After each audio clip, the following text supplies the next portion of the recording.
Bruno Black de Jesus. Power of God. Poder de Deus. Poder de Deus.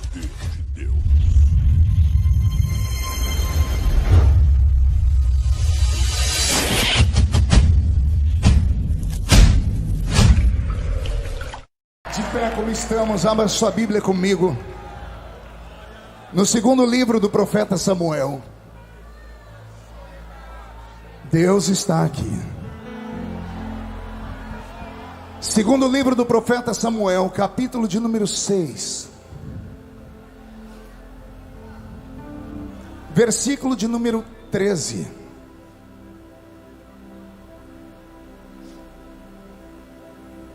Segundo livro do profeta Samuel, capítulo de número 6. E o versículo de número 13. Quem encontrou, diga amém. E sucedeu que, quando os que levavam a arca do Senhor tinham dado 6 passos, sacrificava bois e carneiros cevados. E Davi saltava com todas as suas forças diante do Senhor. E estava Davi cingido de um éfode de linho. E assim subindo, levava Davi e todo Israel a arca de Deus, com júbilo e ao som das trombetas. E sucedeu que, entrando a arca do Senhor na cidade de Davi, Mical, a filha de Saul, estava olhando pela janela e vendo o rei Davi, que ia bailando e saltando, dizendo diante do Senhor, e o desprezou no seu coração. E introduzindo a arca do Senhor, puseram no seu lugar na tenda que Davi lhe armara, e ofereceu Davi holocaustos e ofertas pacíficas perante o Senhor. Amém, igreja? Feche a Bíblia, coloque no banco, na cadeira, e pegue na mão da pessoa mais perfumada do seu lado. Eu tentei bonito, aquela hora não deu certo. Agora aperte a mão da pessoa com carinho até ela falar aleluia. Pentecostal que não faz barulho, está com defeito de fabricação, não é? Vamos orar? Senhor, nós oramos mais uma vez. E mais uma vez, ó Deus, o púlpito dos Gideões missionários da última hora se torna, Pai, o alimento para milhões ao redor do planeta Terra. E então mais uma vez nós invocamos a sua santa presença e pedimos ao Senhor que coloque os seus olhos neste lugar, os seus ouvidos neste ambiente, a sua voz para falar conosco, os seus pés para caminhar entre os castiçais, e as suas mãos estendidas para curar, batizar com o Espírito Santo, libertar e transformar o ambiente. Na medida em que eu estiver pregando, o Senhor tem liberdade para operar esses sinais, esses prodígios, mas não sem antes atender um outro pedido meu, Pai, que é esse: cerque este lugar com a sua presença, e num raio de 5 quilômetros, onde houver um demônio alojado, eu dou a esses demônios segundos para sumirem de Camboriú, porque se não sumirem, serão queimados pelo poder da sua glória, que será derramada. Rasgue os céus sobre nós, manda anjos de fogo descerem aqui, que estes anjos desçam trazendo brasas de fogo nas mãos, comecem a esparramar estas brasas entre nós, e onde houver um crente cheio do Espírito Santo, pega ele, Jesus, toma ela na sua presença, mas faz isso agora, agora meu Senhor, agora meu Senhor,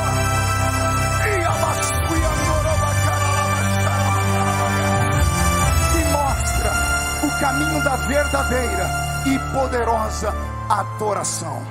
Fala conosco, fica conosco, é o que eu te peço agora e sempre. E toda a igreja diz: os que podem, tomem o seu assento, aplaudindo a Jesus, porque Ele é bom, porque Ele é grande, porque Ele é majestoso, porque Ele é eterno. Aperta, mude a música para mim, filho. Queridos, amados irmãos, igreja do Senhor, noiva do Cordeiro, amigos que nos assistem pela internet, pessoal que me assiste aí pela minha página no YouTube, pelo meu canal, vivemos um tempo diferente, vivemos um tempo de dificuldades, vivemos um tempo em que parece que as coisas não têm mais um alvo, um caminho, até mesmo uma esperança. Esses últimos anos, com o processo da pandemia, o mundo teve que se reinventar. As pessoas tiveram que criar novos tipos de trabalhos. Igrejas tiveram que se adaptar para não fecharem as suas portas. Ou seja, quebramos um ciclo de centenas de anos, onde a gente dizia para os crentes, pastor Silas, crente que não vai a culto vai para o inferno. E de repente, olha nós mandando os crentes ficarem em casa por 2, 3 anos.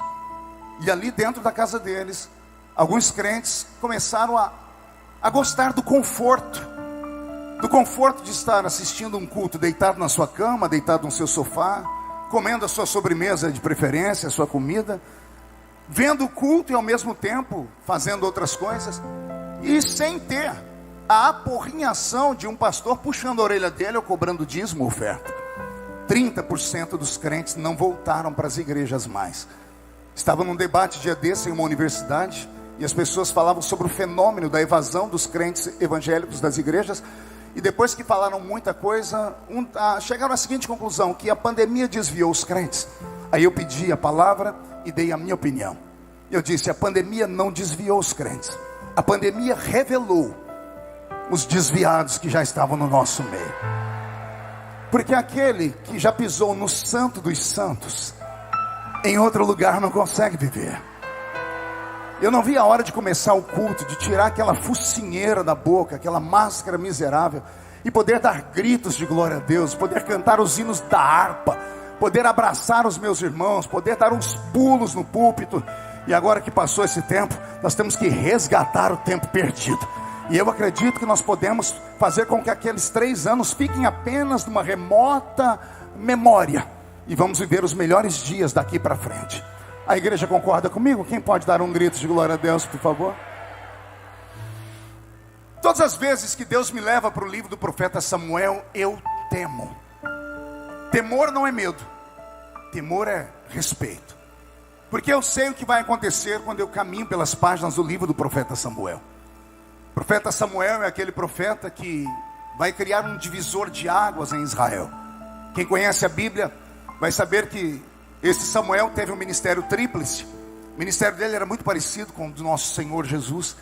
Ele era sacerdote, ele era profeta, e ele também era juiz em Israel.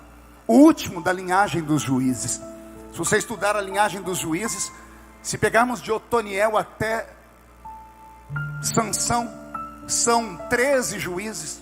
Há quem diga que Baraque não era juiz, mas a Bíblia Sagrada, no Novo Testamento, vai citar ele como sendo um juiz. Então, 13 juízes de Otoniel até Sansão, 276 anos de prisão espiritual, de maldição, porque aquele povo esqueceu os preceitos e os ensinamentos do Senhor. Se somarmos a esses 13 juízes, depois de Sansão, o sacerdote Eli, que governou Israel por 40 anos, e na sequência o profeta Samuel, que foi juiz por 12 anos, até a ascensão do rei Saul ao trono, e depois ele foi apenas o profeta, ele foi despedido do seu cargo, e nós vamos ver isso no meio da caminhada aqui. Imagine você viver num tempo de um homem que trouxe de volta o céu para a terra, que resgatou o sobrenatural dentro da nação. Um único homem do Velho Testamento que se preocupou não apenas com o seu ministério, mas em deixar um legado para a posteridade, e fundou uma escola profética, fundou em Israel o rancho dos profetas. E esse rancho vai dar o que falar no seu livro.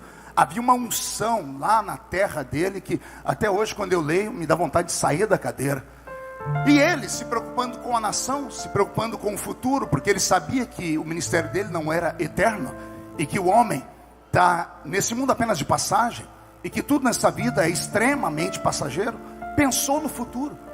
Foi ele que resgatou o moral de Israel diante de Deus. Samuel vinha da tribo de Efraim. Diga comigo, Efraim. Efraim é aquele filho de José com uma egípcia. Se você pegar lá na história da linhagem, você vai ver que o avô dele era um sacerdote de um deus no Egito chamado On. Parece que estava nas entranhas da tribo de Efraim dar ao Senhor homens e mulheres que adorassem o seu nome e caminhassem por esse caminho da adoração perfeita. Samuel vem da tribo de Efraim. Entre todos os juízes que eu citei, os 15, 3 deles vêm da tribo de Efraim, mas somente 2 entre os 15 vieram do altar. Uma mulher e um homem. Débora, a profetisa, e também Samuel. O outro eu não vou nem citar porque era apenas um civil. Ou seja, imagine vocês, a nação sagrada fundamentada no alicerce dos milagres, porque não tem como você falar de Israel, falar da Bíblia, Velho Testamento, sem lembrar de milagres. Não tem como você olhar para Israel e pensar que eles são uma nação comum. Nunca foram, não são e jamais serão uma nação normal. Foi o Senhor quem os escolheu. Foi Deus quem entrou na Mesopotâmia antiga, foi até uma tenda e encontrou um homem chamado Abrão. Falou no coração dele, não falou audível, falou o coração dele e fez um teste. E não é que aquele maluco levantou, desarmou a tenda dele toda, mandou a mulher se ajeitar. Ela disse: por quê? Porque eu ouvi uma voz dizendo que eu tenho que sair do meio da minha parentela, e ela me disse para ir para um lugar onde ele ainda vai me mostrar. Eu imagino a mulher dizendo assim: calma aí, você não tem nem mapa, é isso? Você não sabe para onde vai, se é para a esquerda, para a direita, para o norte, para o sul? Diz: exatamente, eu estou seguindo uma orientação que veio ao meu coração.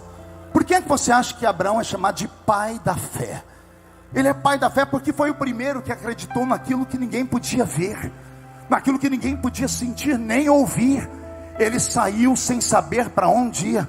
E aí o Senhor gostou tanto que fez uma promessa para ele: em ti serão benditas todas as famílias da terra. E olha só, eu estou pregando para brasileiros aqui, e todos esses brasileiros são benditos por causa de Abraão. Quem tem Abraão como pai da fé e pode dar um glória a Deus aqui? Então imagine vocês que essa nação foi construída pelo Senhor através de uma chamada, e isso é sobrenatural. A mulher de Abraão, ela é estéril, Sarai. Daqui a pouco Deus transforma ela em Sara, e nem a mudança do nome dá ela um milagre. Mais tarde ela mesma troca os pés pelas mãos e manda Abraão dormir com a empregada dela. Mas daqui a pouco Deus que promete cumpre. Ele deixou escrito na sua palavra: não sou homem para mentir, nem filho do homem para me arrepender daquilo que falo. Aliás, se tem alguém aqui que está debaixo de uma promessa, fique tranquilo. A morte não pode te tocar, porque o Senhor te colocou num manto de invisibilidade. Porque quem tem promessa está proibido de morrer antes do tempo. Por quê? Porque aquele que prometeu não é homem para falar e não cumprir. E quando ele fala, ele estabelece uma lei. Então não tem bala perdida, não tem afogamento, não tem acidente de carro, não tem avião que caia, não tem Covid, não tem câncer, não tem AIDS, não tem Covid, não tem demônio no inferno, não tem homem na terra, não tem anjo no céu capaz de tirar você daqui antes de se cumprir na sua vida aquilo que Deus prometeu. Só para eu saber, tem alguém que tem uma promessa de Deus na sua vida aqui? Então, com todo respeito, como é que você que tem essa promessa de Deus na sua vida consegue ficar nesse culto olhando para o pregador com essa carinha feia, parecendo que foi batizado num pote de vinagre? Olha para o pregador com esse olho seco, parecendo olho de sapo que morreu no dia de enchente, sem brilho, sem esperança. Vem para uma reunião pentecostal de uma proposta viva do sobrenatural, mas não abre a boca nem para respirar. Vai ficar mesmo me olhando com essa boca travada, essa boca de aço, essa língua de ferro, esse queixo de concreto. Se você tem uma promessa de Deus, reage, porque a depressão sai quando você crê. O medo, quando chega, manda a fé embora. Mas quando a fé chega, ela amarra o medo e coloca o medo debaixo dos pés. Concorda comigo? Mais um grito de glória a Deus então, para empolgar o velho pregador. Israel é a nação dos milagres. A estéril vai ser mãe. E quando Deus vai fazer Sara dar à luz a um filho, pastor Gilmar, Deus tem que mexer na biologia dela e de Abrão, porque Abrão já era velho, estava amortecido. E a Bíblia diz que já haviam terminado os dias do ciclo menstrual de Sara. E aí quem conhece os mistérios de Deus vai se lembrar que um dia Deus chamou Abraão no meio do deserto e disse: você vai me dar um sacrifício agora. E Abraão pegou um novilho para dar o sacrifício a Deus, e ele não conseguia sequer pegar os pedaços do novilho com rapidez. Ele partiu o novilho em vários pedaços, estava velho. A Bíblia diz que ele pegava um pedaço de carne e colocava no altar. Aí ele voltava para pegar o outro. Demorou tanto que os urubus, as aves de rapina, começaram a voar em cima do altar para roubar dele o sacrifício. E ele tinha que se dividir entre colocar o sacrifício e enxotar as aves de rapina. Ele fez um trabalho tão forçado que a Bíblia Sagrada vai dizer que Abraão de repente olhou e viu o vento. Como é que alguém vê o vento? Ele viu o vento, a Bíblia diz que ele piscou o olho, olhou e ele viu uma tocha de fogo passando perto dele, e ele desmaiou no chão. Alguém pensa que isso aqui são coisas sobrenaturais? Aqui não é. Abraão deixou a sua glicose ir a zero. Ele perdeu toda a força que tinha de fazer aquele sacrifício, de enxotar as aves, já estava velho. Acabou toda a força nele, ele desmaiou de verdade. Deus levou o velho ao esgotamento físico, para ninguém ter dúvida de que o milagre não tinha sido Deus que fez. Aí Deus, enquanto Abraão estava dormindo, foi lá e fez um milagre nele. Um milagre que só acredita quem é doido igual a mim. Deus mexeu no metabolismo dele. Deus mexeu no relógio biológico de Abraão. Deus rejuvenesceu Abraão. Tanto que ele acorda de noite e volta para casa, porque Sara devia ser meia juma, marruá, brava que só. Ele entra na tenda, está ela deitada. Ele vai descobrir a tenda, quando ele olha para o corpo, ele toma um susto. Tem uma moça muito bonita deitada ali. E a moça, quando abre o olho, vê um rapaz muito bonito descobrindo o corpo dela. Imagina a briga. Ela dizendo para ele: se o meu marido te pega aqui, o senhor está perdido. E ele dizendo: se a minha mulher te pega aí, você é que está perdido. O meu marido é Abraão. Ele dizia: a minha mulher é Sara. E ele diz: mas eu sou Abraão. E ela: e eu sou Sara. Eu imagino Abraão pedindo licença, levantando a coberta de novo. Mas Sara, eu saí de casa, você tinha 90 anos. Eu chego em casa, você tem 18. Você saiu de casa com 100, meu amor. Você chegou aqui parecendo um garotão de 25. O que aconteceu, Abraão? Eu me encontrei com Deus no meio do caminho. E ele tocou no assunto do nosso filho que vai nascer. Eles se namoram e Sara engravida. Só que antes de nascer o filho, ele sai em lua de mel. Você acha que eu estou mentindo? Lê a Bíblia, capítulo 15, 16, 17 de Gênesis. Ele foi para o Egito passar lua de mel. Quando ele chegou no Egito, ele falou assim para a mulher dele: se alguém perguntar o que você é minha, diz que você é minha. Por quê? Porque há de ser que quem te olhar nessa beleza vai querer tomar você de mim. Quem é que quer cobiçar uma senhora de 90 anos? Fala para mim. Aconteceu algo sobrenatural. A nação de Israel não nasce por vontade humana, ela nasce por vontade divina. Acredite você ou não, está escrito. Dia desse eu estava pregando e falei com as pessoas: não interessa se você acredita ou não na lei, se você gosta dela, se você debocha dela. Lei não se discute, lei se cumpre. Se não quiser cumprir, vai pagar o preço por ela. Mas lei é essa. A lei estabelecida para o povo de Israel era esse: serão uma nação do sobrenatural. E nós conhecemos toda a trajetória deles.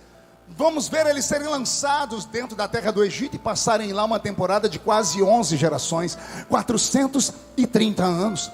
E quando o clamor deles sobe ao céu, Deus suscita entre eles um libertador, um legislador chamado Moisés. E quando esse Moisés está lá no alto do Monte Sinai, olhando para uma sarça que fumegava, mas não queimava, saiu do meio da sarça uma voz que chamou ele pelo nome. E a voz disse para ele: o lugar onde você está é uma terra santa. Então tire as alparcas dos seus pés. Ele obedece, se aproxima do fogo, e aquele fogo entrou no coração de Moisés, e Moisés nunca mais foi o mesmo. O Senhor deu a ele poderes naquele dia. Em cima do alto da montanha, o Senhor viu que ele tinha na mão uma vara, e daqui a pouco nós vamos falar dela. E esta vara recebeu um poder, uma autoridade, algo sobre-humano, que ela era capaz de se transformar em cobra. Daqui a pouco nós vamos ver ela lá no Egito, ajudando Moisés a operar milagres diante daquele faraó. E todo faraó é careca. Interessante, né? De vez em quando tem uns opressores carecas, né? Aqui no Brasil nós temos um que eu não posso falar, senão eu vou preso, eu perco a minha liberdade de expressão, né? A história só se repete com o passar do tempo. E aí, esse Moisés, com esta vara, começa a guiar o povo. Foi usando esta vara que ele desce e começa a afrontar faraó e trazer sobre ele as pragas do Egito. Ele apontava a vara, ele tocou nas águas do rio Nilo, e as águas do rio Nilo viraram sangue. Ele tocou no pó do Egito, e o pó do Egito virou piolho. Então Deus deu a eles 10 sinais ali, e os arrancou daquela terra. E interessante é que toda vez que Moisés ia falar com o faraó, ele só tinha um pedido na ponta dos lábios. Pergunte qual? Eu só falo se todo mundo perguntar. Ele só dizia assim: deixa o meu povo sair daqui e ir adorar no deserto. Segunda vez: deixa o meu povo sair daqui e ir adorar a Deus no deserto. Terceira vez: adorar a Deus no deserto. Quarta, quinta, sexta, até a 10ª: deixa o meu povo ir adorar a Deus no deserto. Teve uma hora que o faraó não aguentou, porque a pressão foi grande demais, e ele libertou o povo. E acontece um milagre mais extraordinário ainda, porque Israel era escravo. Diga comigo, escravo. Escravo não tem nada a não ser uma moringa d'água e o seu corpo cadavélico e uma roupa rota no corpo. Não é que quando Israel vai sair do Egito, a Bíblia diz que os egípcios começaram a dar ouro, prata, joias preciosas, roupa, carros e cavalos para os judeus. Os donos, os patrões começaram a deixar os empregados ricos. Deus é tão bom que Ele não deixa ninguém ser mandado embora sem receber a indenização, né? O faraó teve que indenizar o povo por 430 anos. É por isso que nós vamos ver ouro e prata quando eles estão no meio do deserto. Como é que escravo tem isso? Deus fazendo milagres. Faltar-me-ia tempo aqui para contar todos os milagres, mas eu sei que quando nós saímos de todas essas histórias, deixamos Moisés, no capítulo 34 do livro de Deuteronômio, no alto da montanha, e Josué no pé da montanha, pranteando a ausência de Moisés.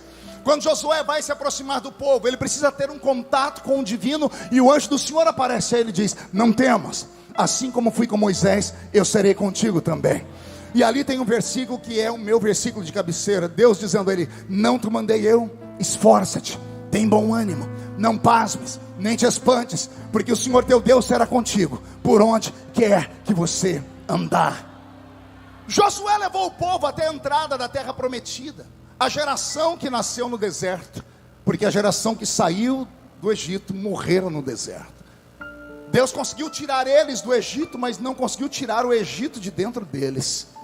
Isso aqui é muito forte, né? Dá uma pregação de umas 2 horas. Os crentes que saem do Egito, mas o Egito não sai de dentro deles de jeito nenhum.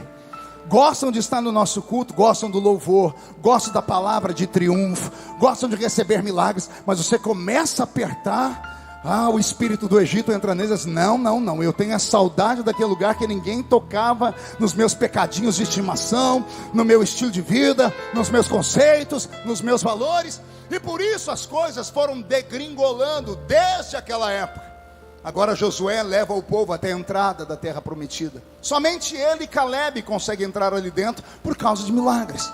E ao entrar naquela terra, eles liberam o povo dentro de Canaã, e eles deixam o povo a lá vão ter. No livro de Deuteronômio, Deus previu que um dia eles teriam um rei, mas seria no tempo certo, seria no tempo do próprio Deus. Eles tinham que aprender com eles mesmos. E agora entramos aqui no livro de Juízes, neste livro que eu citei agora há pouco. 276 anos de Otoniel até Sansão, 328 anos se formos até o tempo de Samuel, 3 séculos e meio, 350 anos aproximadamente, foi o suficiente para esta nação inteira esquecer do Deus dos milagres. Foi o suficiente para eles começarem a fazer ídolos para eles mesmos. E eles fizeram Baal, Astarote, Azera, Marduk, os deuses da Mesopotâmia antiga, e não tinham vergonha de adorá-los. E aí viraram aquele crente capenga que até hoje nós temos, um pé na igreja, outro no mundo. Na sua igreja tem, na minha tem, onde eu pastoreio. Israel ficou desse jeito. Eles ficavam ora adorando a Deus, e quando as coisas apertavam, escondiam os ídolos e adorar a Deus de novo. O Senhor perdoa os pecados, aí Deus perdoava os pecados. Quando estavam em paz, eles pegavam os ídolos e adoravam de novo. Deus puxava a orelha, eles escondiam os ídolos e tiravam os ídolos, escondiam os ídolos e tiravam os ídolos. Foi quase 350 anos desse jeito. E é nesse período que a nação de Israel fracassa. Ela termina com o último dos juízes, que eu chamo, ou o penúltimo deles, de Eli. Diga comigo, Eli. O sacerdote Eli é aquela figura da Bíblia Sagrada que a gente nunca vai compreender o que aconteceu de fato com o seu ministério, porque o nome dele significa Deus é excelso, Deus é grande. Ele tinha só uma função: pastorear uma igreja de quase 5 milhões de membros. E ele tinha a mão de Deus sobre a vida dele. A Bíblia não diz como foi o ministério dele, mas para ter um ministério longevo de 40 anos, viver até 98 anos, que foi a idade com que ele morreu, é porque ele tinha alguma coisa boa dentro dele. Mas ele fracassou na educação dos seus filhos, Ofni e Finéias. Diga comigo, Ofni e Finéias. Pergunte a alguém do seu lado: conhece esses dois? Promete não se escandalizar? Porque eu quero aqui pensar com vocês. Como é que um pastor de igreja, como é que um ungido do Senhor, um sacerdote, como é que alguém que vê o céu pelo lado de dentro e entra no santo dos santos, que está diante da arca do Senhor em Siló, que conhece as regras, os regulamentos e pastoreia por 40 anos, quando dá à luz a sua esposa a filhos, ao invés de colocar nos filhos um nome como o dele, que exalta a Deus, Deus é excelso, Deus é grande, Deus é maravilhoso, coloca o nome nos filhos de Ofni e Finéias. Ofni significa pugilista. Pugilista é espancador. Pugilista é aqueles lutadores de boxe. O pastor de Israel, nasce o filho, o primogênito, e ele diz: meu filho vai se chamar espancador. Ah, Jesus, fala ou não fala? Parece que Eli, ao assumir o trono, ou o santuário do Senhor, ele acabou se perdendo no meio da sua chamada, porque começou a observar que o reino, ele oscila, e que lidar com ovelhas não é nada fácil, e parece que ele deixou o modo profético de lado, e começou a entrar no modo humano, e ele sofreu tanto como pastor daquele povo, que ele falou: não quero que os meus filhos sigam o meu caminho. Nasce o primeiro filho: não, esse não pode ser sacerdote, esse aqui vai ser um espancador, um pugilista, porque eu não posso bater, mas você, filho, não vai seguir o meu exemplo não. Quando alguém tocar em você, você bate nele também, você revida, você faz a pessoa sofrer porque o seu pai sofreu. Aí nasce o segundo filho dele, Finéias, e o nome de Finéias é pior: boca de serpente, boca de cobra. E dentro da boca da cobra tem uma língua bifurcada. O pai dele está dizendo: você não vai ser como eu, que sustentei a verdade, não. Você vai falar aquilo que o povo quer ouvir. Se o povo quer ir para a esquerda, você pega a sua língua cortada para a esquerda e vai para lá. Se quer ir para a direita, você pega a língua cortada e vai para lá. Não faça inimigos. Seja de boa com todo mundo, porque não vale a pena apanhar. É essa a conclusão que eu chego. Esses dois meninos, por verem o pai ser leniente com eles, acabaram modificando doutrinas do altar. Uma delas é estranha, só no céu nós vamos entender. Os sacerdotes não podiam comer carne assada, pelo menos não aquelas que eram entregues no altar. Eles tinham que comer carne cozida. Não é que Ofni e Finéias criaram uma nova lei: nós queremos carne assada, e se você não der a carne assada para nós, nós vamos roubar a carne aí, vamos pegar a carne crua, vamos levar para casa e fazer churrasco. Alguém pode falar: pastor, mas Deus também, né? Deixa os homens comer carne assada. Não, eu disse agora há pouco, lei não se discute, lei se cumpre. E eles não quiseram essa lei porque acharam que essa lei era esquisita demais, e por causa dessas coisas esticaram o seu pecado. A Bíblia Sagrada diz que as mulheres vinham ao altar oferecer sacrifícios, e os dois pegavam os sacrifícios, usavam a sua língua maligna, encantavam as irmãs e levavam as irmãs para se prostituir com elas no altar do Senhor. Eu disse para você não se escandalizar. Os pastores de Israel, antes do nascimento de Samuel, estavam assim.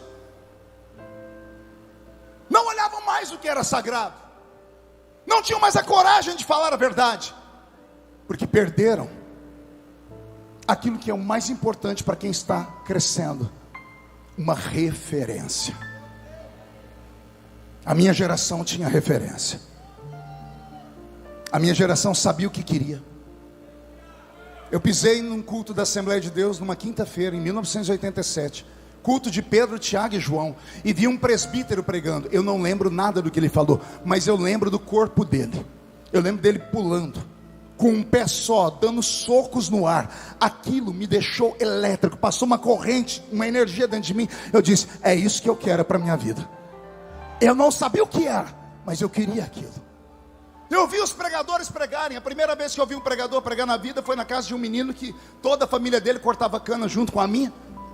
E lá eles tinham um aparelho de som que tocava uma fita, e colocou uma fita, e do lado na fita estava a voz de um japonês pregando, o pastor Hidekazu Takayama. Eu nunca tinha ouvido uma voz tão bonita, um pregador com tanta eloquência. E quando ele parava de pregar, um mar de pessoas gritando, que faziam um barulho assim. Eu saltei da cadeira e disse: Leleco, o que é isso? Ele disse: isso é o dom da palavra. Eu falei: existe? Ele existe. Ele disse: eu quero para mim. Aí eu vi o pastor Napoleão Falcão pregar. Quando eu vi aquele homem falar de escatologia bíblica, eu disse: isso aí Jesus dá para alguém? Disseram: se pedir ele dá. Aí eu vi o pastor Gilvão Rodrigues pregar com aquele cacuete que é só dele, que a gente vai ficando sem fôlego só de ver ele falar. mas uma graça, uma unção que arrancava a gente do chão. Eu disse: se isso aí é possível, eu quero para mim. E fui vendo esses pregadores, nós tínhamos referência, nós olhávamos e sabíamos onde queríamos chegar, porque esses homens nos inspiraram. Os filhos de Eli não tinham inspiração nenhuma, porque o pai amorteceu na fé. O pai viu o céu pelo lado de dentro, mas perdeu as forças na sua última reta final, e teve que assistir à morte dos 2 filhos, e teve que assistir Deus se mudar de Israel, por causa do pecado do povo, que ele não teve coragem de falar.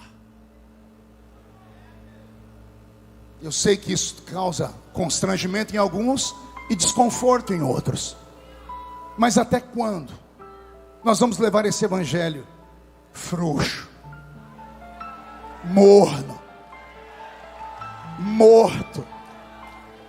Até quando os seus filhos vão gostar mais de ouvir pregadorzinhos sentados em banquinhos, com a mãozinha no joelho, olhando para a câmera dizendo: não importa o que você fez no verão passado, a graça, a supergraça, a hipergraça, a mega graça é o que Deus tem para você.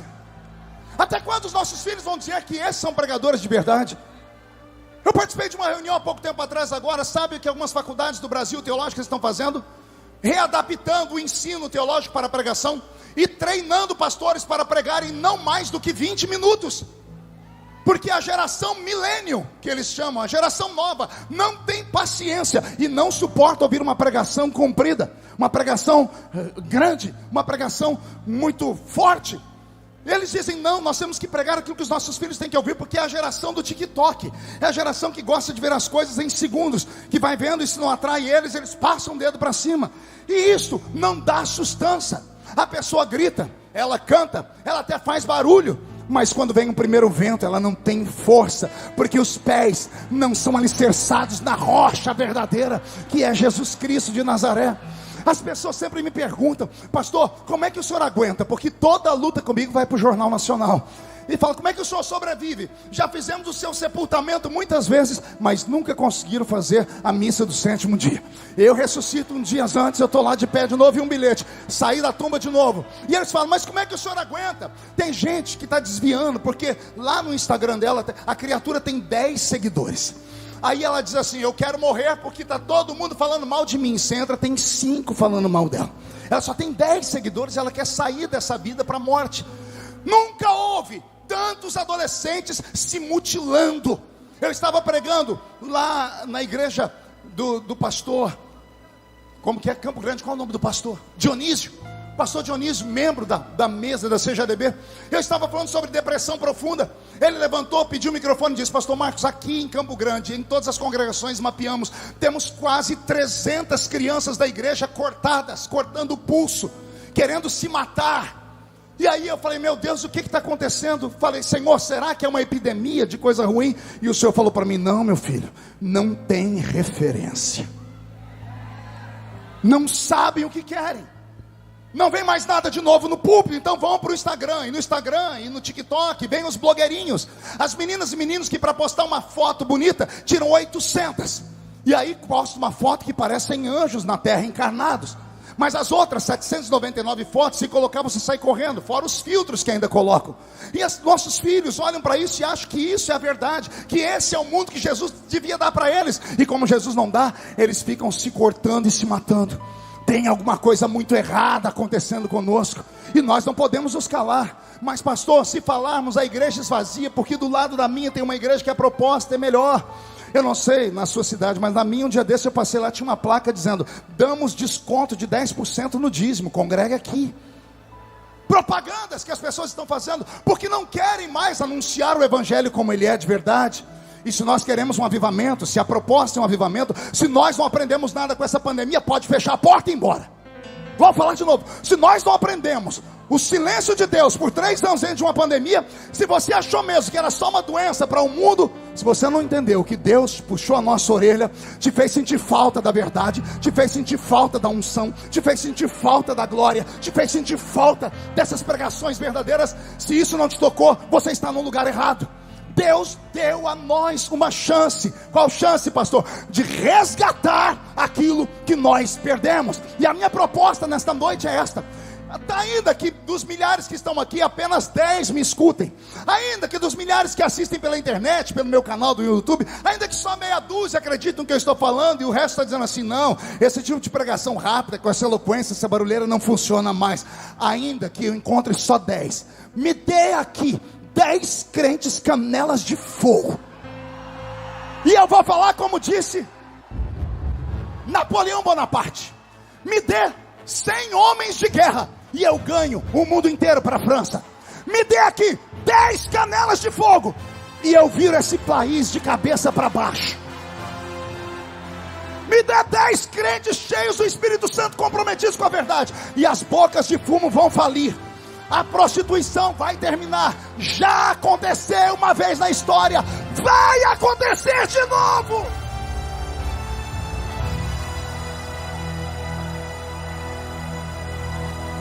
Estude teologia, mas com graça. Quem estuda teologia vai se lembrar na doutrina de eclesiologia, a história dos avivamentos, e vai lembrar do avivamento inglês, vai lembrar do avivamento através de John Wesley, de Charles Finney, de Jonathan Edwards, de Charles Spurgeon. Avivamento de santidade. No período em que John Wesley trouxe para aquele lugar a palavra da verdade, acabou a violência na Inglaterra. Acabaram-se os casamentos que estavam terminando. O país entrou num complexo de pureza e santidade. Charles Finney entrou dentro de uma empresa uma vez. A presença dele fez com que os tecelões que estavam trabalhando nas máquinas parassem, tremessem e se jogassem no chão. Jonathan Edwards pregou um sermão uma vez chamado Pecadores na mão de um Deus irado. Os crentes da igreja levantavam os pés porque sentiam o fogo do inferno queimando a sola do pé deles. Um único sermão, pregador de um único sermão que correu o mundo todo. O Deus que fez uma vez, o Deus que fez uma vez, vai fazer de novo. E quem é que ele vai levantar, pastor? Me diga você. Quem se candidata? Quem tem coragem? De verdade, você aguenta o tranco? Você acha que é fácil? Você sabe o que você está dizendo ou pedindo a Deus? A nossa briga não é contra a carne ou o sangue. A carne e o sangue são reflexos. As lutas que passamos com ministérios, com convenção, com pastores, com amigos, com igrejas, com ministério local, não se comparam à luta verdadeira, que é contra um inimigo invisível. E esse inimigo invisível não são esses que aparecem em igrejas de fim de semana, que gostam de aparecer na televisão, que gostam de ser entrevistados. Agora a gente não pode mais nem falar o apelido deles aqui no Brasil, que a gente pode ser processado, porque criou-se o racismo religioso no Brasil. Cuidado, pastor, quando for expulsar um demônio, arruma um apelido para ele, porque se falar o nome dele, você pode perder a sua liberdade de falar as verdades e praticar um exorcismo no nome do Senhor. É este o mundo que estamos vivendo. O diabo está vindo com um sapatinho de algodão. Eu me lembro quando era garotinho na escola dominical, 13 anos, eu sofria de inanição, era desse tamanho. A professora da escola dominical disse: certa vez o diabo tentou entrar no céu, e o anjo abriu a porta. Quando viu o diabo, fechou a porta de uma vez, e o diabo deixou a mão. O anjo apertou a porta, e o diabo começou a gritar: ai a minha mão, ai a minha mão. E o anjo, pela sua natureza bondosa, abriu a porta para o diabo tirar a mão, e o diabo enfiou o braço.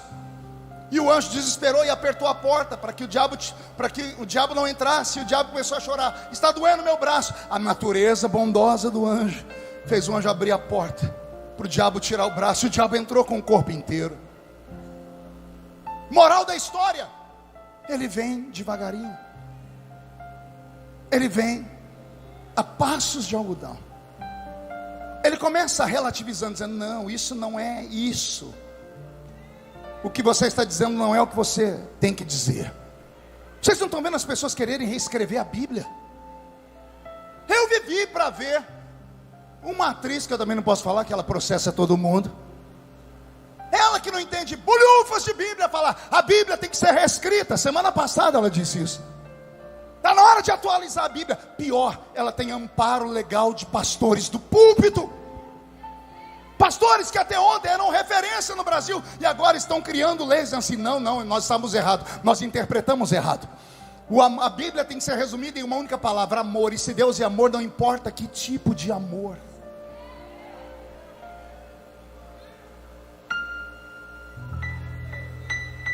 Eu aguento e me viro. Você, mais velho, aguenta e se vira. Mas e os seus filhos? E os seus netos? E as nossas crianças? Que vão para a escola e voltam com a mente completamente alucinada e transtornada. O pai e a mãe oram: Senhor, dá a inteligência de Salomão para minha filha e para o meu filho. E Deus dá, e o menino passa na faculdade federal. 3 meses na faculdade federal e eles perdem os filhos. Eu conheço pastores que estão chorando. Agora estão orando, jejuando, subindo um monte, acreditando até em profecia. Por que não acreditaram enquanto o filho estava pequenininho e eles tinham controle? Quantos deles debocharam do púlpito dos Gideões? Quantos transformaram em piada algumas coisas que aconteceram aqui e agora estão sofrendo na pele? Por quê? Ficaram com a letra e esqueceram a graça. A igreja sadia cresce na graça e no conhecimento. Muito conhecimento sem a graça, um povo formalista, frio e gelado. Muita graça sem conhecimento, um povo fanático e desequilibrado. Mas quando cresce na graça e no conhecimento, pode se levantar contra tal crente 11.000 demônios. 1.000 cairá de um lado, 10.000 cairá do outro lado, e ele não poderá ser atingido.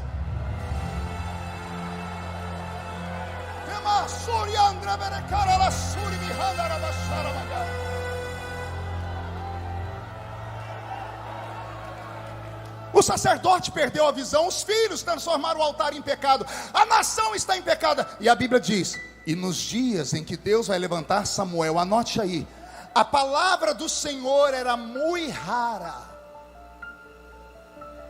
e as visões não eram mais frequentes. O sobrenatural havia acabado. Israel se tornou como uma folha seca de outono. Alguém já viu uma folha seca? Você olha e diz: é uma folha, mas você é obrigado a dizer: está seca. Por quê? Ela tem aparência de folha, ela tem formato de folha, mas ela não tem vida. Israel se tornou muito parecido com a lua. Tinha o brilho do nome do passado, a nação dos milagres, a nação do grande Deus, a nação do Deus que abriu o mar vermelho. Tinha nome, tinha o brilho da lua, mas a lua não tem calor. Tinha um brilho e não tinha um fogo. Israel era como o cano de uma espingarda. É reto, não há curva, é perfeito, mas por dentro só tem morte. Qualquer semelhança com a realidade não é mera coincidência. Eu preguei, por misericórdia divina, nos maiores eventos pentecostais do Brasil. Eu preguei em todos os congressos estaduais das Assembleias de Deus do Brasil. Congresso com 5.000 jovens. Preguei uma vez no Maranhão com 50.000 jovens. Estádios. Havia uma atmosfera, havia uma referência, havia uma unção, havia uma graça. Nos últimos anos acabaram-se todos os congressos. Esse é um remanescente. Gideões é um remanescente. Os amigos que viajam sabem o que eu estou falando. Os mega eventos, os grandes eventos não existem mais. E por quê? Porque a igreja não tem condição? Não, porque não tem mais jovens. Para onde eles foram, pastor? Se perderam.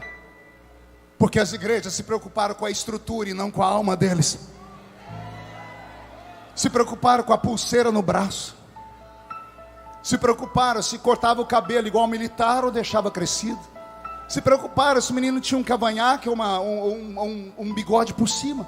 Apertaram, foram apertando com coisas humanas. Com coisas humanas que não fazem sentido. O velho aguenta qualquer coisa porque ele tem experiência, ele é testado na vida. Eu aguento, qualquer coisa pode bater aqui que eu aguento. Minhas filhas não, porque são de outra geração, elas não tiveram a minha idade, eu tive a delas. Os nossos irmãos mais velhos que passaram pelos processos da juventude e sabiam a luta dos jovens, não tiveram paciência com eles, expulsaram eles. As igrejas que abriram, e hoje nós estamos aí com conflito, a Assembleia de Deus está tendo que pregar agora sobre o seu credo, não é mais doutrina, é o que nós cremos, pastor Gilmar. Estamos tendo que pregar sobre o credo, que nós acreditamos no processo pré-milenista, que Jesus volta antes da tribulação que nós não vamos passar. Coisas simples que qualquer um na minha época de criança aprendia em escola dominical, porque por um tempo esquecemos de pregar essas coisas e ficamos falando só de outras coisas. Transformamos o púlpito em um ringue de boxe. Briga por posição, briga para ver quem aparece, briga para ver quem é melhor, briga pelo clique, briga por isso, briga por aquilo. Estamos nos perdendo, e com isso perdemos uma geração inteira. Uma geração inteira. Eu tentei falar com o meu jeito de ser, matuto da roça. Me chamaram de rebelde por um tempo. Não entenderam, diz, não sou rebelde, eu quero que o menino olhe para mim e veja que essa porcaria no meu braço, essa pulseira, não atrapalha Deus de me usar. Era isso que eu queria que eles entendessem. Eu tentei explicar para eles que a unção não está na gravata, porque a gravata não prega. Tentei explicar que não era o paletó, mas ninguém me entendeu. E temos uma geração inteira caída. Eu quero saber quem vai dar conta delas diante de Deus. Eu quero saber quem é que diante do trono vai falar assim, ó, por que você não me aceitou? Porque eu estava de barba e eu fui excluído, excomungado do ministério. E aí vão ter que olhar que quem está sentado no trono deve ter barba, porque aqui na terra a barba dele era comprida, porque Jesus era nazireu, não podia fazer a barba. Se Jesus entrasse hoje aqui, onde é que ele ia congregar? Me fale aí. Qual igreja ia aceitar ele? Um homem cabeludo, com a barba comprida e usando um vestido ainda. Enquanto nós não reavaliarmos algumas coisas, eu não sei o que será do futuro. Miramos tanta coisa mesquinha e deixamos de ensinar coisas sérias. Pede um exemplo, diga, dá um exemplo, pastor. Um amigo meu no Rio de Janeiro, no dia do batismo, batizou várias pessoas. Batizou uma senhora distinta, bonita. 2 meses depois ela estava num culto, numa outra igreja, onde apertou a palavra. Ela foi no pastor dela e disse, eu tenho que confessar para o senhor uma coisa. Disse o quê? Eu sou homem. Você não entendeu? Ele batizou uma mulher na igreja, cabelo comprido, seios, toda trabalhada e produzida. Frequentou 2 anos a igreja. Ninguém sabia que era um travesti. E batizaram ela, ou ele, eu já não sei mais como é que funciona. E aí ela foi num lugar onde pregaram a verdade para ele. A verdade mexeu com a consciência. Ela diz, o senhor vai me receber aqui agora como homem ou como mulher? O pastor não sabia o que fazer, porque ela está toda trabalhada. Aí vem a pior parte, pergunte qual. Ela se mutilou. Era um homem que cortou a sua genitália. E, através de terapias e de cirurgias, fez um órgão sexual feminino. Como é que a igreja recebe essa pessoa na igreja? Vai aí, pastor, o senhor que é inteligente, me diz aí, como é que o senhor faz? Vai chamar ela de mulher ou de homem? Esse é o mundo que nós estamos vivendo. Coisas sérias têm que ser debatidas. Coisas sérias têm que ser tratadas. Mas não, a gente vai vendo, a irmã está com batata, o esmalte dela é cor de rosa. Não, aqui não. Se fosse transparente, até quando? E aí, a igreja vai morrendo. Aí os crentes não suportam e vão para outras igrejas que têm o que eles querem, a liberdade, mas não tem a que a nossa tem. Com todo respeito a todas as igrejas do mundo, não tem uma igreja igual a Assembleia de Deus. A Assembleia de Deus é uma igreja completa. Qualquer crente que sai de qualquer igreja do mundo e vai para uma assembleia, ele firma. O assembleiano firme, saiu da assembleia, não fica em lugar nenhum mais, porque ele tem um conhecimento que os outros não têm. O Senhor Deus esta noite quer restaurar o sobrenatural Só que para Deus restaurar o sobrenatural, um outro milagre tem que acontecer. Pergunte qual? Uma estéril tem que ir para o altar chorar. Alguém tem que atormentar ele e falar: você é bonita, mas você é estéril. Você é amada, mas você é estéril. Você é rica, mas você é estéril. Aí quando Ana entende, ela vai para o santuário chorar. Deus, a riqueza, a beleza, a fama não presta para nada se não tiver ninguém para carregar meu caixão quando eu morrer. Eu quero um filho. O sacerdote está tão fora dos caminhos que ele vê a mulher e diz assim: a senhora está bêbada uma hora dessa. Ele diz: não, eu estou orando. Com vergonha ele diz: o que a senhora quer? Quero um filho, e se Deus me der eu devolvo para ele. Ele diz: pode ir embora e seja feito o desejo do seu coração. Ele ainda tinha um restinho de unção na botija dele. Daqui um tempo entra a mulher no santuário dizendo: está aqui o filho que eu orei, Deus me deu e eu vou devolver ele para o Senhor. Eu desmamei meu filho, não sei quanto tempo levou, se 1 mês, se 4 anos, o meu filho está aqui, ele é de Deus. Samuel entrou dentro do santuário e trancaram a porta. Samuel não andava pelas ruas, Samuel não ia na quitanda, Samuel não andava pelos lugares. Ele dormia no templo, ele morava no templo, ele dormia ao lado do sacerdote, ele assistia os rituais, ele fazia de tudo. E a Bíblia diz: o menino Samuel não conhecia o Senhor. Me explica, como é que alguém que está na igreja, do lado do obreiro, que está lá ouvindo, cantando, não conhece o Senhor? Você acha que é coisa da Bíblia? Não é não. Tenta falar com o seu filho, com a sua filha. Você vai ver as dúvidas que eles têm. Dúvidas reais. Terminei o culto domingo passado da minha igreja, veio uma menininha de 10 anos com a mãe dela, disse: pastor, minha filha quer falar com o senhor. Eu disse: pois não. Pastor, de onde veio Deus? E eu falei: boa pergunta. Por que você está perguntando? Porque a minha professora falou na escola, 10 anos, que Deus não existe. E eu quero falar para ela que Deus existe, porque eu nunca vi Deus, mas eu sinto Ele quando o senhor prega. Você está entendendo isso? Aí eu falei para ela: você vai dizer para sua professora que Deus é como o vento. Você não vê Ele, mas você vê a obra dele quando Ele balança as árvores. Você vai dizer para ela que Deus é assim, que nós acreditamos em Deus pela fé, que Deus não veio de lugar nenhum, Ele sempre existiu. Como é que você explica isso para uma criança se ela não tiver experimentado a presença do Eterno? Os nossos filhos nem batismo com o Espírito Santo recebem mais. Você já percebeu isso? Tem que marcar culto especial para batismo com o Espírito Santo. Tem que marcar um culto especial para ter uma cura divina. Ah, saudade da roça. Não tinha teclado, era pandeiro e sanfona, o presbítero com 2 dentes na boca, o zagueiro, o atacante, a barriga lá, cemitério de frango, cantando o hino da harpa. Foi na cruz onde um dia eu vi meus pecados castigados por Jesus. E Jesus batiza com o Espírito Santo um crente aqui, batiza outro ali. Tinha um sininho, o presbítero parava o hino e tocava o sininho: quieta, quieta. Ah, mas Jesus batizou com o Espírito Santo, não importa, quieta, quieta. Depois fala em línguas, agora não, agora é hora de cantar. Olha, teve uma época que nós tínhamos que falar para os crentes parar de fazer barulho. Hoje não, a gente tem que falar: gente, faz barulho. E na ausência do barulho, nós começamos a inovar. Trouxemos as palmas, que antigamente a gente não tinha. Trouxemos o fundo musical, que antigamente a gente não tinha. Tivemos que, no vácuo do silêncio, criar outro tipo de barulho.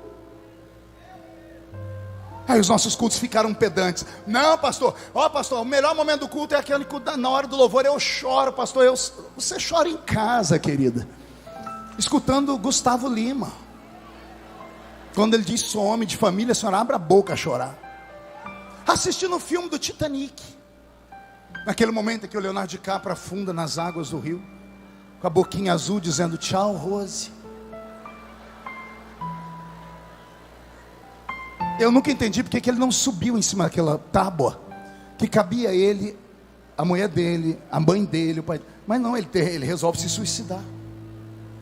A senhora chora. Choro, emoção, só tem a ver com alma. Nós precisamos edificar o nosso espírito, a nossa psique, a nossa mente, a nossa parte divina. A falta do conhecimento está nos levando para dentro de um abismo. Vou falar uma coisa que dói, me machuca, quando às vezes alguém me manda um link de um TikTok e tem alguém fazendo piada com língua estranha, com gente pulando, manifestação divina. Se a pessoa tem o dom de discernir espíritos, vai lá e repreende. Se ela não tem, fica quieta. Mas não, nossos filhos estão debochando, falam línguas estranhas assim com um amigo só para tirar um sarro. Um velho de cabelos brancos pregando verdades como essa já não inspira mais confiança em ninguém.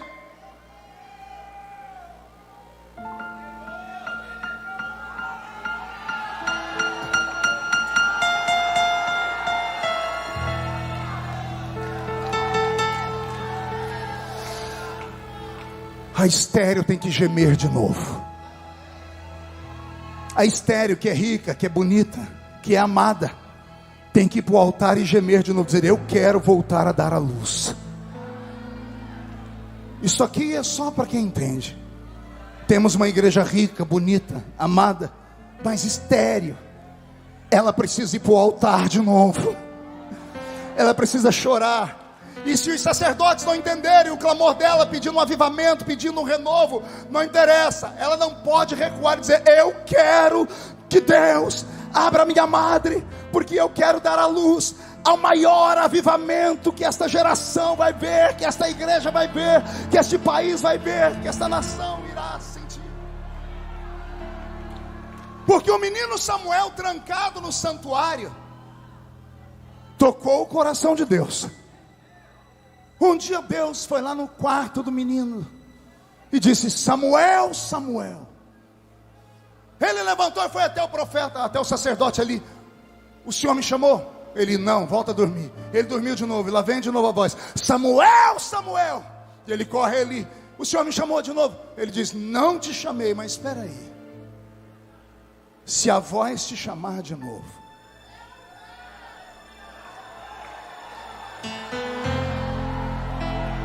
porque eu já ouvi essa voz. O velho Lorinaldo se lembrou que ele tinha ouvido aquela voz no início do ministério dele. Diz: se a voz te chamar, fala assim: fala, Senhor, porque o teu servo ouve, Senhor.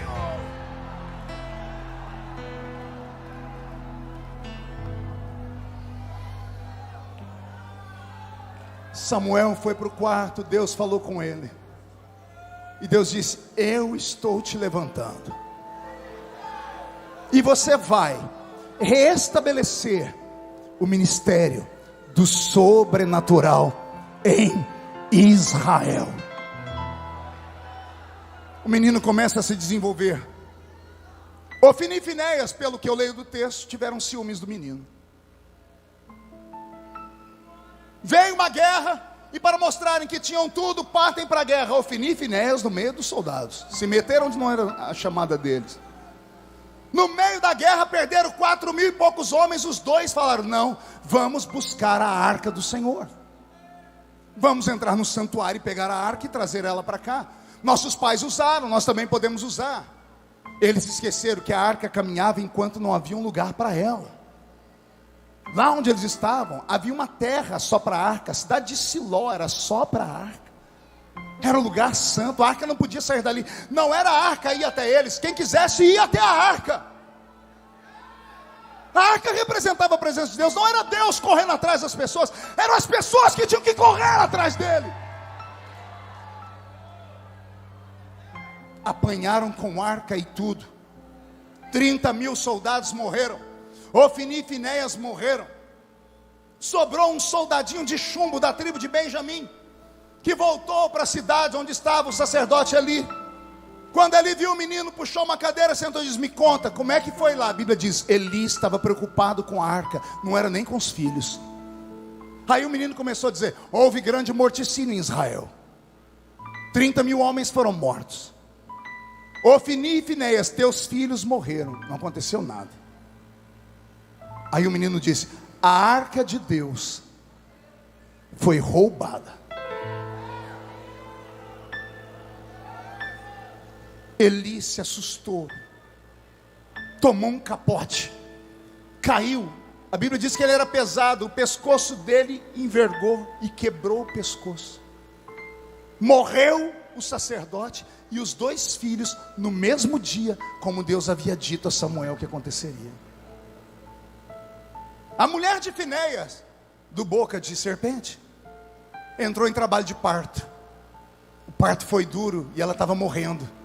A parteira tentou agradar ela, disse: nasceu um menino, põe o nome nele bonito, põe o nome nele que exalta a Deus. A Bíblia diz que ela ignorou e falou: o nome do meu menino será Icabô, que significa foi-se a glória de Israel.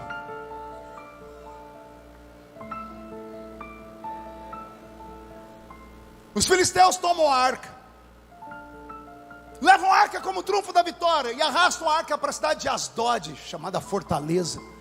Lá em Asdod tinha o templo do deus deles, Dagon. E eles colocam a arca do Senhor do ladinho da imagem do deus Dagon. Dagon era uma espécie de Triton, o pai da pequena sereia, meio peixe da cintura para baixo e homem da cintura para cima. A Bíblia diz que no dia seguinte, quando o sacerdote entrou dentro do santuário para lá oferecer alguma coisa para Dagon, a imagem de Dagon estava caída diante da arca. Vou falar de novo, uma estátua de pedra estava caída diante da arca. Os sacerdotes levantaram a imagem de Dagon, saíram na ponta do pé. No dia seguinte, quando voltaram, a imagem estava caída, cortada da cintura para cima, sem as mãos e sem a cabeça. Sem as mãos e sem a cabeça. Você pode imaginar o que aconteceu ou não? Tentaram fazer o Deus de Israel se humilhar diante de uma estátua de um Deus que nem existe. Deus olhou aquilo: com a minha presença não. Quem tem uma espada boa aí que corta a pedra? Miguel, desce lá, Miguel. Primeiro empurra só derruba, para eles verem que ninguém fica de pé diante de mim. Pois eles levantaram. Então, agora você vai e arranca a cabeça e arranca as mãos, para saber que o único Deus que tem cabeça onde tem olhos e vê, ouvidos e ouve, boca e fala, sou eu. Que tem mãos e toca, sou eu. Tiraram a arca de Asdod, mandaram para a cidade de Gate mandaram para a cidade de Ecrom mandaram para Bet-Semes, e lá em Bet-Semes fizeram um culto lindo. Os levitas pegaram as vacas que levaram a arca, fizeram um altar para o Senhor, fizeram uma coisa bonita, e de repente, enquanto eles estavam orando, de olhos fechados, alguém foi lá e abriu a tampa da arca para ver o que tinha lá dentro. A Bíblia diz que caiu um furor de Deus sobre aquela cidade, e a cidade de Bet-Semes teve uma morte em cascata. A tradução antiga diz 50.070. Há quem diga que a tradução está errada, que era 50 homens a cada, ou 70 homens a cada 50.000 pessoas. Não importa, o que importa é que Deus desceu lá e mostrou o poder dele. Tiraram a arca de Bet-Semes e mandaram ela para Kiriat Jearim, a cidade dos bosques. E lá tinha um homem chamado Abinadab. Qual o nome dele? E a Bíblia diz que a arca ficou lá 20 anos. Quantos anos? Olha aí, 20 anos. A arca está na casa do camarada há 20 anos. Ele sabe que é algo sagrado, é santo, não é da esfera dele. Ele podia ter pegado os livros antigos para ler como é que cuida daquele objeto. 20 anos com a arca, nunca se interessou em saber o que significava. Esse período todo vai levar 70 anos. Quantos anos eu disse? A arca foi roubada. Os filisteus ficaram com ela 7 meses, não aguentaram o poder de Deus que nasceu neles, deu hemorroida na cidade inteira. É uma coisa do inferno. Devolveram para Israel, não tiveram coragem de levar a arca para Siló. A cidade de Siló foi amaldiçoada. Não tinha lugar para a arca. Deixaram na casa de um senhor chamado Abinadab. 70 anos depois, já passou Saul, que pecou, caiu. O povo reclamou, trocaram Deus por Saul, e aquele todo o processo. Deus unge Davi. Qual o nome do camarada?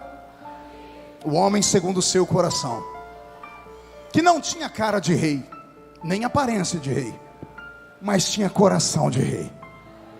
Tinha ele aquilo que os outros não tinham: sensibilidade. Tinha ele percepção do mundo espiritual. Ele herdou um reino perfeito aos olhos dos homens, mas incompleto, porque faltava a essência, porque Israel não era uma nação comum, era uma nação do sobrenatural. Davi percebeu que Deus não estava mais lá. Então, quando ele funda a cidade de Jerusalém, ele junta um exército que o ama e diz: nós vamos pegar a arca do Senhor e vamos devolver ela para o lugar sagrado. Ele juntou um grupo de soldados com o mesmo número dos soldados que perderam a arca 70 anos antes. 30.000 soldados pegaram a arca, fizeram uma festa. Davi até estava dançando. A Bíblia Sagrada diz que quando a arca veio andando em cima de uma carruagem de bois velhos, os bois tropeçaram, a arca foi caindo. Um menino chamado Uzá, qual o nome dele? Uzá saltou em cima da arca para não deixar a arca cair e tocou nela. Quando ele tocou nela, ele morreu fulminado. Não basta ter boa intenção se você não conhece a verdade. Agora pergunte para mim, quem era Uzá, pastor? Filho de Abinadab. A arca estava na casa dele 20 anos. Esse menino viu a arca chegar lá, ele cresceu do lado dela. Nunca teve curiosidade de conhecer, de saber o que a Bíblia diz, do que o livro do Êxodo estabeleceu através de Moisés, que somente os coatitas podiam tocar nela. Uma geração rasa, uma geração que gosta de saltar, pular, de ver, mas não sabe que tem que pagar um preço, não sabe que existe uma fórmula. E esta fórmula é antiga, os nossos pais nos ensinaram elas. Não é apenas ir para uma banca de teologia, é colocar o joelho no chão, é subir o monte para orar, é fazer campanhas, é jejuar, é fazer votos, é mortificar a carne, é abrir mão dos seus prazeres por algo sobre-humano que Deus pode te dar lá na frente. Qualquer homem ou qualquer mulher que tenha andado por lugares extraordinários ou pregado como nós pregamos, se você sentar com eles e perguntar qual é a sua essência, como tudo começou, você vai ver uma vida de sofrimento, uma vida de luta, de renúncia, de pancadas, porque só isso atrai a experiência e a glória de Deus. Davi tentou trazer a arca, e ele viu que fez uma coisa errada. A Bíblia diz que ele mandou a arca dali mesmo, no meio do caminho, o caminho de Jerusalém, tinha a casa de um outro homem, e ele mandou essa arca para a casa desse outro homem, e ele foi orar, falar: Deus, eu fiz alguma coisa de errado. Nesse período, no livro de Crônicas, diz que eles foram ler os textos, e leram como é que se carregava a arca. E então, lá na casa de Obed-edom, por 3 meses, saiu uma notícia de que a arca trouxe bênção. Davi disse: Deus aplacou a ira, agora nós sabemos como carrega a arca. Não tem boi, não tem carruagem, tem sacerdote que conhece a glória. Os coatitas entram na casa desse homem, colocam a arca no ombro e começam a marchar para Jerusalém. Davi não quer só levar a arca, ele quer que se faça uma oração, um sacrifício, e a cada 6 passos paravam e sacrificavam a Deus. E Davi foi se alegrando. A Bíblia diz no texto que eu li com vocês que ele dançava, que ele saltava, pela alegria de ver Deus estar voltando para dentro de Jerusalém. E Jerusalém é a habitação da paz. Posso imaginar lá ao longe, alguém olhando de cima da muralha, com uma luneta, vendo a bandeira do leão da tribo de Judá tremeluzendo aqui em cima, vendo o rei vestindo roupa real, vendo a arca reluzindo porque o sol batia sobre os querubins e brilhava, e uma trombeta de festa sendo tocada, e alguém dizendo: o rei está voltando. O povo abre a porta da cidade e todos esperam Davi, o rei, entrar para dar um grito, um aplauso a ele. E quando Davi, ao invés de entrar, manda que a arca entre na frente, o povo fica em silêncio, porque o povo não conhecia a arca, não entendia história de arca, não conhecia nada de Bíblia, não conhecia nada de Deus, não conhecia nada de glória. Mas quando Davi entrou, clamaram, aplaudiram, dançaram. O rei, quando viu aquilo, saltou do cavalo e tirou a sua coroa, chamou um grupo de soldados, fez um biombo humano e foi arrancando roupa de rei, e pediu uma estola sacerdotal, um éfode de linho branco. E Davi colocou uma roupa de sacerdote, um pano com um buraco no meio, um lençol, só tinha a cintura amarrada por uma corda. Quando abriram o biombo, está lá Davi. A mulher de Davi estava em cima do palácio. Quando viu o marido, a Bíblia diz que Davi estava vestido como um vadio. Foi o que disse Milca, a filha de Saul. Ela sentiu nojo do marido, porque viu o marido vestido daquele jeito e dançar diante da arca. Davi não estava dançando para ela. Davi não estava dançando para aquelas pessoas ali. Davi estava nem aí para que as pessoas estavam dizendo ou pensando. Davi sabia para quem ele estava dançando.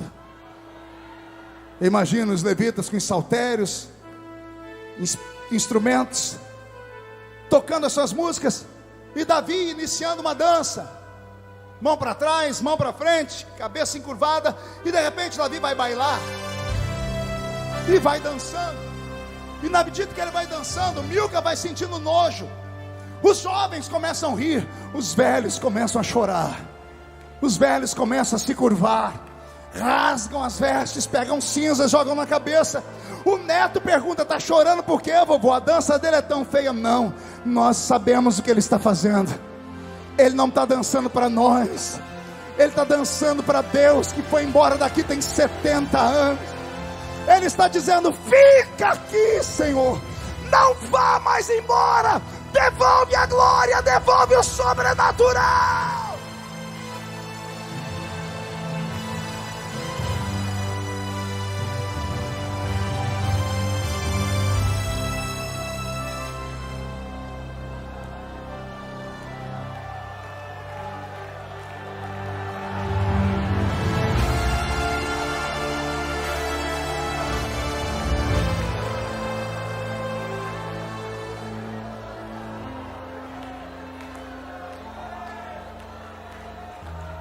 Vai acontecer um avivamento.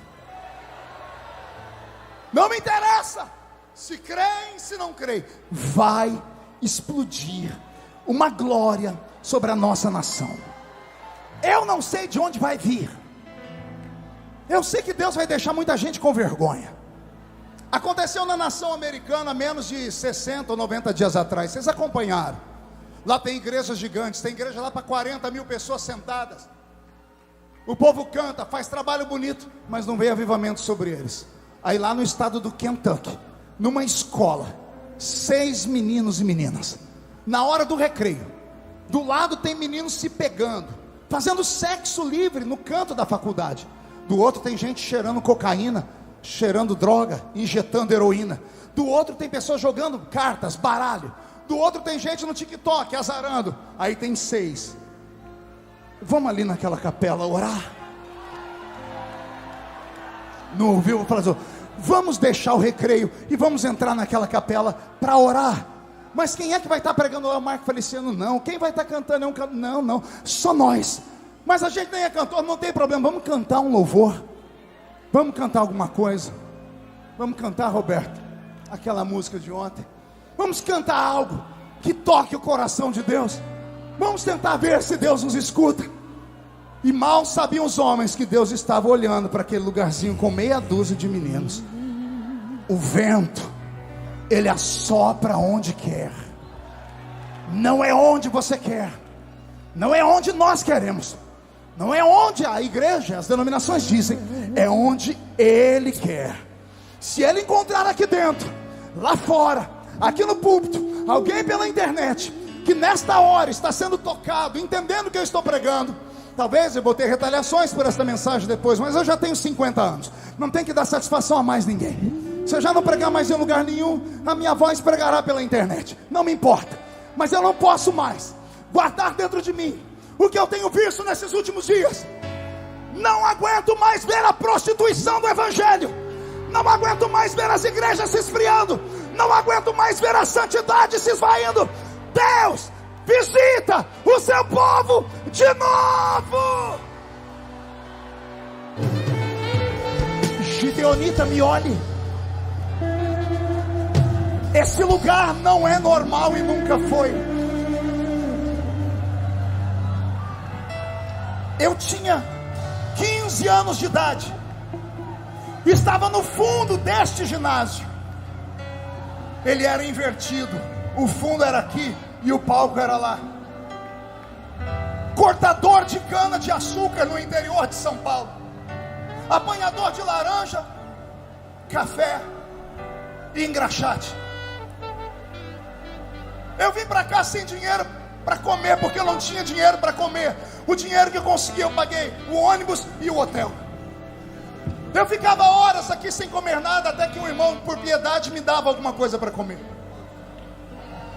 Numa manhã missionária, como nós vamos ter amanhã aqui, o pastor Gregório Jerzuk fazendo oferta, todo mundo dava alguma coisa e eu doía o coração porque eu não tinha nada para dar. Ele falava para as pessoas uma vez, entregue alguma coisa. Eu falei, Senhor, eu não tenho nada para dar. Quando fez a oferta e terminou, ele, tocado por Deus, disse: tem alguém aqui que gostaria de dar para Deus a sua própria vida? Eu saí correndo lá de trás. Eu empurrei as pessoas, me empurraram, pisaram em cima de mim, eu pisei em cima dos outros. Eu cheguei perto do altar e deitei no chão, com o rosto em terra, chorando. Eu ouvi uma voz aqui de cima falar: Deus está recebendo ele.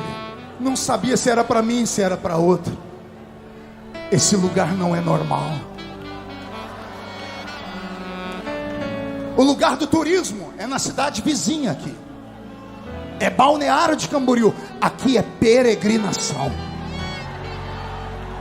E para os Sambalates e Tobias que falaram que essa festa acabou, morreu, eu te repreendo em nome do Senhor Jesus. Porque se ninguém pode falar, eu posso, porque eu nasci nessa tribuna, eu nasci aqui. Eu sou prova de que Deus pega o menino do mato e coloca entre os príncipes da terra, só por causa de uma coisa. Porque quando eu entrei aqui, eu vi o sobrenatural ser restaurado. Você crê no que eu estou dizendo? Levante a mão direita para o céu, chacoalhe ela. Coloque essa mão no ombro de quem está do seu lado e agarra a pessoa, por favor. Agora é para agarrar. Chacoalhe a pessoa até ela ficar irritada. Irrita ela, é para irritar, por favor, seja corajoso. Diga: Deus te trouxe aqui porque Ele quer sacudir a sua história, Ele quer sacudir a sua caravana, Ele quer sacudir a sua congregação, a sua igreja, Ele quer sacudir o Brasil de novo. Ele vai arrematar uma igreja viva.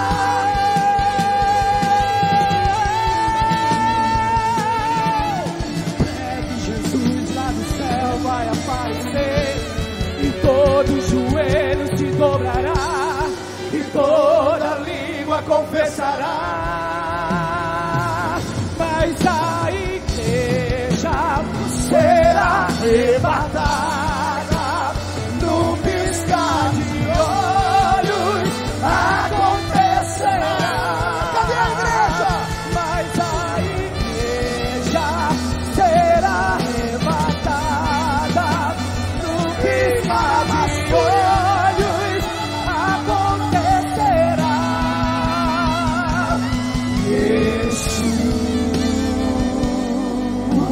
Yeshua, o Messias aguardado, Ele vem me buscar. Yeshua, o Messias aguardado, Ele vem me buscar. Ele vem. Yeshua, Faz de novo, Senhor. o Messias aguardado, Visita de Ele novo. vem me buscar. Levanta de novo. Batiza de novo. Enche de novo. Escolhe no meio da multidão alguém. Modifica pensamentos, conceitos e valores. Ele vem me buscar.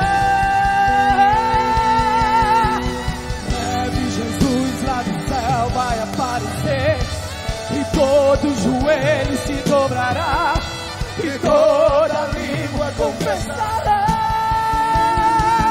Mas a igreja será arrebatada no piscar de olhos. Acontecerá. Mas a igreja será arrebatada no piscar de olhos. Acontecerá. Feche os olhos e abre os seus lábios. Eu queria ouvir um coral de línguas estranhas. Será que ainda há sobrenatural em Camboriú? Eu queria ouvir as línguas estranhas dos crentes batizados com o Espírito Santo. Pastor, eu queria falar, mas não sou batizado. Então seja agora. Recebe o batismo com o Espírito Santo agora. Abre os seus lábios e adore ao Senhor na língua dos anjos. Senhor, se o que eu estou pregando aqui é a verdade, se a sua palavra traz esse tipo de promessa, mais uma vez, cerca Camboriú e destaque essa cidade no nosso país. Que o Brasil seja sacudido pelo maior avivamento que ele já ouviu falar.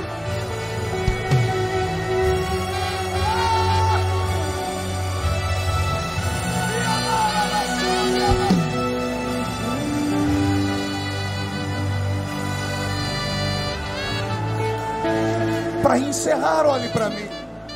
Pegue na mão de quem está do seu lado. Pegue na mão de quem está do seu lado.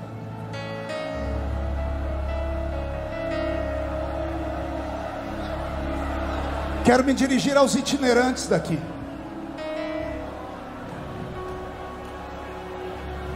Podem debochar do nosso ministério. Podem rir do nosso ministério. Podem nos caluniar e fecharem portas, mas sempre vão precisar do nosso ministério. O primeiro itinerante da Bíblia foi o profeta Samuel, porque a Bíblia diz que ele saía de Ramá para Gilgal, de Gilgal para Gate, de Gate para pelas cidades. Ele não parava. Ele não parava e percebeu a necessidade de criar um grupo de homens de oração. Ele fundou uma escola profética, a escola de Ramá. A escola de Ramá era tão poderosa que quando Saul tentou matar Davi, mandou os soldados irem lá em Ramá prender Davi. Os soldados chegaram em Ramá e foram tomados pelo Espírito Santo. A notícia chegou: seus soldados estão cheios do Espírito Santo. Saul mandou um segundo grupo. O segundo grupo não voltou, ficou cheio do Espírito Santo também. Saul mandou o terceiro grupo, 1 Samuel 19. O terceiro grupo foi e não voltou, ficaram cheios do Espírito Santo. Saul disse: eu quero ver. A Bíblia diz que quando ele entrou na cidade, o Espírito do Senhor pegou Saul. O endemoniado, o assassino, ficou cheio do Espírito Santo. A Bíblia diz que ele rasgou a roupa e ficou pelado a noite inteira cantando. As pessoas diziam: é Saul que está profetizando? Porque havia uma unção na vida de Samuel. Aos amigos e irmãos itinerantes, não parem, não desistam. Não é fácil, mas vale a pena. Tentem levar a vida da melhor maneira possível, mas sempre respeitando a noiva. Nunca deixe a noiva se apaixonar por você, porque o noivo é ciumento. Trate a noiva como noiva. Não dê para ela comida que sobra. Gaste tempo estudando para pregar uma mensagem que tenha começo, meio e fim. Edifique a noiva. Esquece esse negócio de pregar 20 minutos, a não ser que exijam de você. Mas se te derem tempo, mostre que ainda há palavra no altar. E destrave o céu sobre a igreja. Porque o Deus que operou uma vez, Ele vai operar de novo. Eu estou com o meu corpo todo arrepiado. Alguém está sentindo ele aqui? Vai acontecer algo extraordinário. O Deus de Samuel está visitando Camboriú nesta noite. Está olhando para homens e mulheres que são inexpressíveis, mas que em breve serão destacados e colocados em lugar de honra. Vai vir sobre você uma sabedoria tão grande, mas tão poderosa, que as pessoas não vão compreender, não vão entender. E não é para compreender, nem é para entender. Milagre não se explica, se recebe. Vai haver uma movimentação. Você não vai voltar para sua casa igual você chegou nessa festa. As pessoas vão achar o seu rosto diferente, o seu corpo diferente. Vai haver uma mudança na sua voz, no jeito de pensar, de andar. Vão achar que você enlouqueceu. Aí nisso você pode concordar. Aí você vai dizer: estou louco, louco por um avivamento. Porque o Deus que nós servimos nunca mudou. Ele só precisa encontrar alguém que tenha coragem de buscar a arca de volta. E eu termino aqui, escute. Trazer a arca é trazer de volta o que está dentro dela. E o que está dentro dela, pastor? As tábuas da lei. E o que está escrito nas tábuas da lei? Não terás outros deuses diante de mim. Não farás para ti imagem de escultura. Não tomarás o nome do Senhor em vão. Lembra-te de guardar o dia sagrado, que para nós hoje é o domingo. Honra teu pai e tua mãe. Não matarás. Não adulterarás. Não furtarás. Não dirás falso testemunho contra o teu próximo. Não caluniarás. Não cobiçarás nada do que o amigo ou seu parente tenha. Quando a arca foi roubada as leis, e ninguém mais obedecia a nada. Vivemos esses dias, as pessoas estão adorando outro Deus no lugar de Deus. Homens estão tomando o lugar dele, porque quando a arca, que é o trono de Deus, vai embora, nasce o trono de Saul. As pessoas estão fazendo imagens para elas. Nossos filhos estão adorando cantores, pastores, pregadores. Brigam, se matam por eles. Não tomarás o nome do Senhor em vão. Estão falando em nome do Senhor em vão. Na internet, espíritos contrários, dizendo que tem o espírito da mata, o espírito do capeta. Pare de correr atrás de adivinhos. Falarei de novo e não reterei. Pare de correr atrás de adivinhos. A palavra do Senhor é suficiente. A palavra do Senhor é suficiente. Não troque o seu domingo de adoração por praia, por churrasco com a família, por capítulo do Big Brother, por cinema com seu amigo. O domingo é o dia do Senhor. Voltemos a adorar a Deus de manhã na escola bíblica dominical, ensaio da mocidade, cultos, e à noite o culto de adoração a Deus vivo. Honra teu pai e tua mãe. Se não respeitar o seu pai e sua mãe, você vai morrer cedo. Se não respeitar o velho e a velha que te colocaram nesse mundo, sua vida será encurtada na terra. Respeite os cabelos brancos do seu pai e da sua mãe. Respeite a fé deles. Se você não os entende, peça a Deus entendimento, mas não tripudie em cima dos velhos. Não matarás. Não mate o ministério do seu irmão. Não mate os sonhos da sua irmã. Não adulterarás.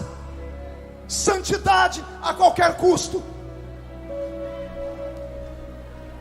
Aguente, por favor, o tempo de adaptação do casamento. Não troque de esposa, não troque de esposo. Falarei de novo. Ah, pastor, não importa. E não vou pedir desculpa aos meus amigos. Não troque de esposa, não troque de marido. Aguenta. Porque o problema não é você, são seus filhos. Porque eles olham para você. Se não deu certo o seu casamento, eles terão insegurança e não vai ter alegria no casamento deles, e se é que vão casar. Não furtarás. Não roube. Não roube a igreja. Não roube os crentes. Não fabrique campanhas para tomar dinheiro do povo.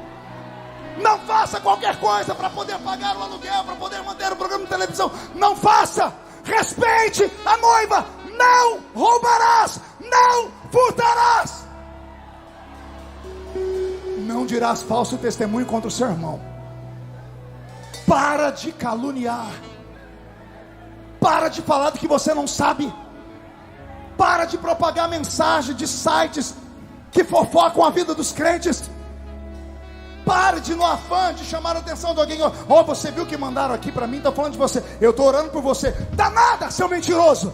Está mandando aquilo para entristecer o coração do outro. Pare de caluniar o seu próximo. Não cobiçarás, seu invejoso de uma figa, O que é meu, tem meu nome, meu tamanho, meu número, meu endereço. O que é meu, boi não lambe. O que é seu, ninguém tira. A porta que Deus abriu para mim, ela é minha. Se você tentar atravessar ela, você morre. O senhor é louco, pastor? Pergunte para Faraó o que ele fez. A porta que Deus abriu para o povo dele, os egípcios foram entrar, morreram todos. Não precisa ter inveja. Deus é suficiente para te dar mais do que você precisa. A arca roubada foi embora. O vaso de ouro com maná. O vaso de ouro. Me lembra aqui do livro de Gênesis, quando Eliezer foi buscar Rebeca para entregar para Isaac. Quando Rebeca aceitou vir, ele deu para ela joias de ouro. Diga comigo, joias de ouro. Adorno espiritual. Quando a glória de Deus vai embora, os dons desaparecem. O maná é a palavra revelada, é a palavra sem mistura, é a palavra sem vício, é a palavra que cura, que liberta, que transforma. Não esse evangelho xoxo pregado. Quando a arca vai embora tudo isso. Vai embora a vara de Arão que floresceu. E aqui eu termino. A vara de Arão que floresceu é a mesma vara de Moisés. Arão e Moisés dividiam a vara. Por quê? Porque esta vara foi testemunha lá do Sinai. Esta vara foi diante de Faraó e mostrou o poder de Deus. Foi com esta vara que Moisés, tocando na água do mar, o mar vermelho se abriu. Quando a arca vai embora o início de tudo. Vai embora o princípio. Vai embora as lembranças de como tudo começou. A ausência da glória está nos fazendo perder tudo.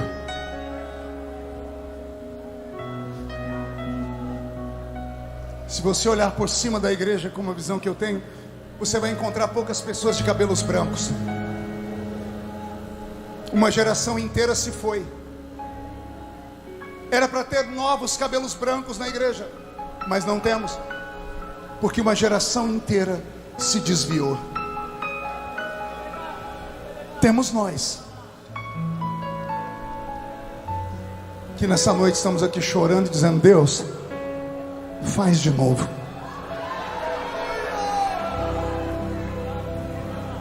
Que Deus tenha piedade do Brasil, e que a força desta palavra te faça caminhar pelo menos mais uns 40 dias. E eu profetizo que, se Deus é Deus na minha vida e profeta ainda fala, a minha geração não vai se desesperar, porque esta nova geração vai se levantar, vendo, sentindo e falando sobre a glória de Deus. Alguém concorda comigo? Então agora não dê um grito, não dê um berro de glória a Deus. Terminando, mão direita erguida ao alto da cabeça, e diga: em nome de Jesus, todos os demônios que lutaram contra este tempo, contra esta geração, contra as minhas memórias, contra os dons, a santidade, eu ordeno. Não estou pedindo, eu estou ordenando. Venha para a palma da minha mão agora. Feche a sua mão com autoridade. Eu vou contar até 3. Você vai jogar no chão, vai pisar em cima, e vai encontrar uns 3 malucos igual você. Vai abraçá-los, porque a Bíblia diz que quando 2 concordam aqui, lá em cima é aceito. E você vai dizer para o seu irmão: a nossa geração vai trazer a glória de Deus de volta. A nossa geração vai restabelecer o ministério do sobrenatural. Você nunca mais será o mesmo. 1,5. Sua família sentirá orgulho de você de novo. 2. Quem viver verá para ver o que Deus fará na sua vida ainda neste ano. 2,5. Camboriú continuará sendo a capital do avivamento do Brasil. 3. Jogue no chão. Pisa em cima.